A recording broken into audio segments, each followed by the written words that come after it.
I mean, and Ben Shapiro seems irrelevant to me now. But back then, for the young, guess that's was huge. true. Mm-hmm. So maybe you won. Oh, certainly. So here's my question. So I look at the landscape now and the people I see as, I'll narrow it down to foreign policy. Okay. Who is effectively opposing neoconservative foreign policy, which has been the dominant foreign policy of the United States for my entire life, which has been so destructive, I think, and I've seen it. Who are the voices who are sincere in their opposition to that and who have some ability to change the country's orientation on foreign policy? And those would include Marjorie Taylor Greene, J.D. Vance, Matt Gaetz, me. But you've attacked all of those people. Yeah. Why would you, and almost Joe Kent, those strike me as someone who's really interested in this topic. I'm not that interested in the Jews, but I'm very interested in the foreign policy question. Those seem like the most sincere people. Those seem like the only hope of the country to get away from this destructive, really self-destructive cycle. Why attack them? Well, in short, they attacked me first. Yep.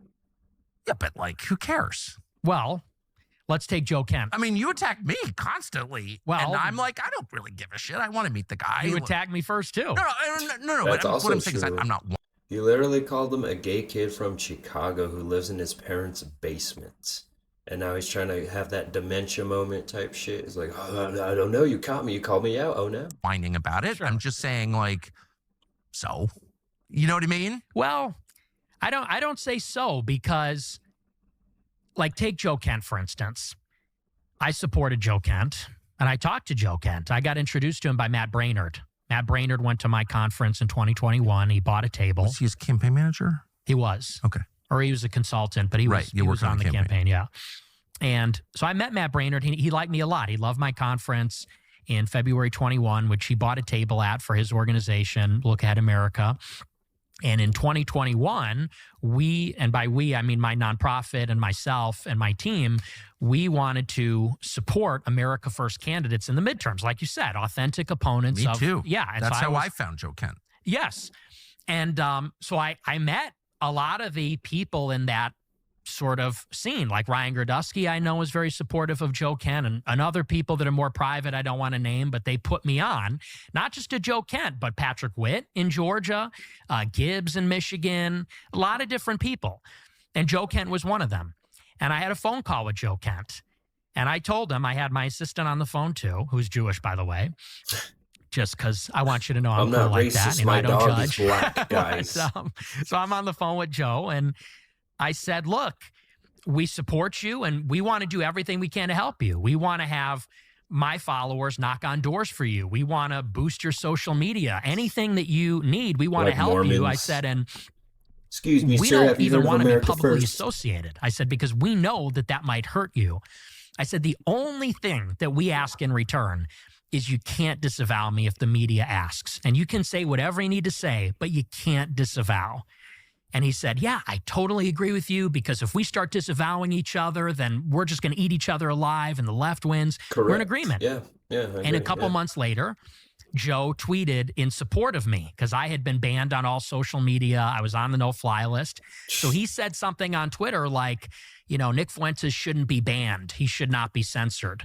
A month after list. that, That's I put out on insane. Twitter, I said, Joe Kent is one of the most impressive America First candidates that's running in 22. Look at Nick Fuentes, fast forward that a whole terrorist. year Look at later, him.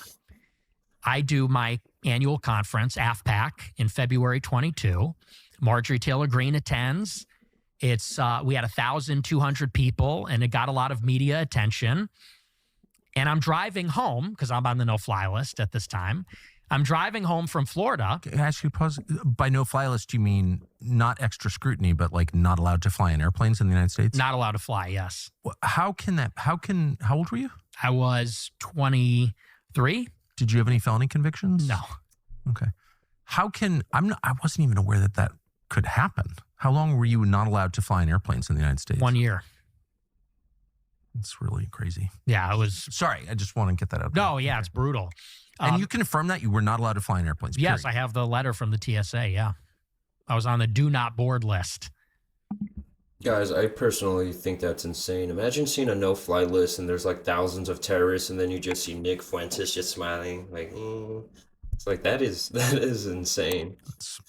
Sorry to interrupt you. No, it's crazy. But so anyway, so I'm driving home from Florida after my conference, and I get people start texting me. Joe Ken is on Twitter, and he says, I condemn Nick Fuentes, especially his views on Israel. Oh, God. There we go. That's the tweet. There we go. And I texted Joe, and I said, seriously?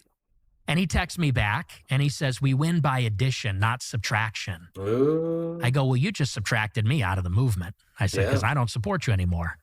He goes back for seconds. Oh, God. He goes on Twitter and says, Nick Fuentes and his focus on race and religion does not fit with my message of inclusive populism.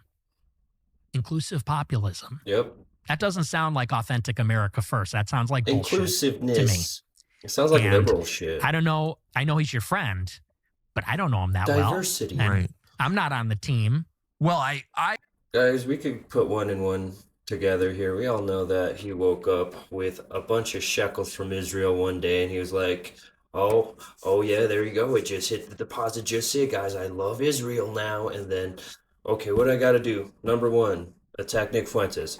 Got it.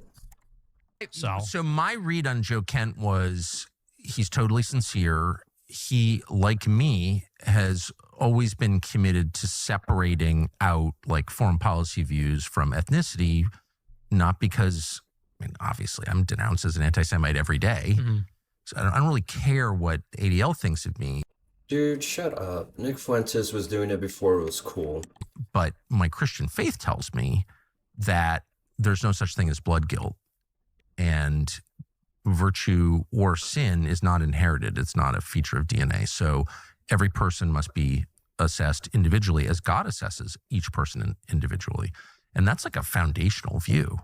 So I always thought it's great to criticize and it's question like our relationship with Israel because it's insane and it hurts us. We get nothing out of it. I completely agree with you there.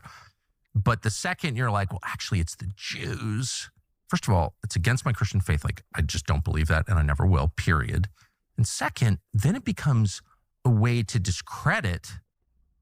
That's when I was like, this guy's a Fed. Mm-hmm. I was totally convinced you were a Fed because I was like, here he's bear hugging like the one sincere guy who lost his wife in Syria thanks to the fucking crazy wars, neocon wars.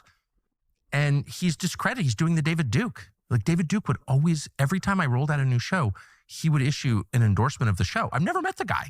What's that? Well, it's the Feds. Obviously, he's trying to destroy me by association. Whatever. You see the point? Yeah, but so let me ask you this. So if I'm supporting Joe Kent, I'm David Duke bear hugging.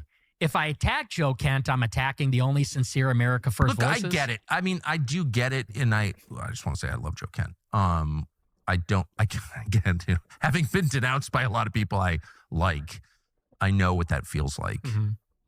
So I definitely am sympathetic to that. Yeah. I was denounced by someone I like last night. I hurt my feelings. You know what I mean?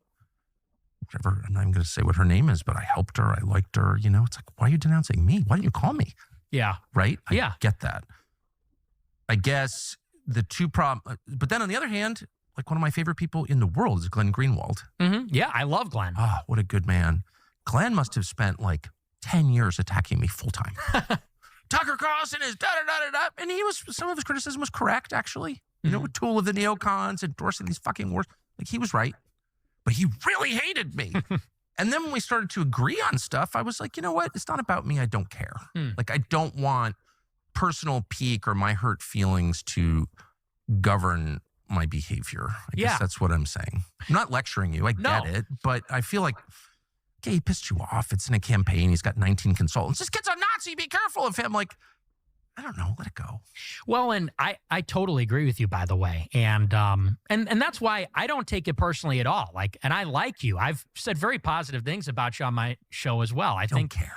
And I know, but I mean to say that my goal is America first. Right. It's not about me. It's not about my personality. It's about winning for America, you know, and Right. by winning, I mean, we want to see our vision realized. I can absolutely tell you that Tucker Carlson, in fact, does care.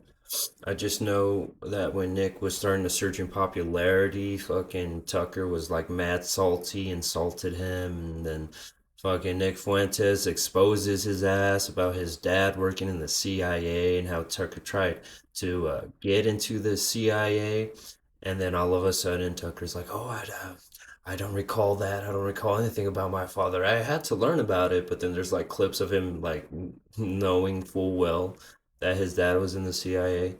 So that's projection, dude. Anyways, guys, drop a comment, let me know what you think, and y'all take care. I will see you on the next one.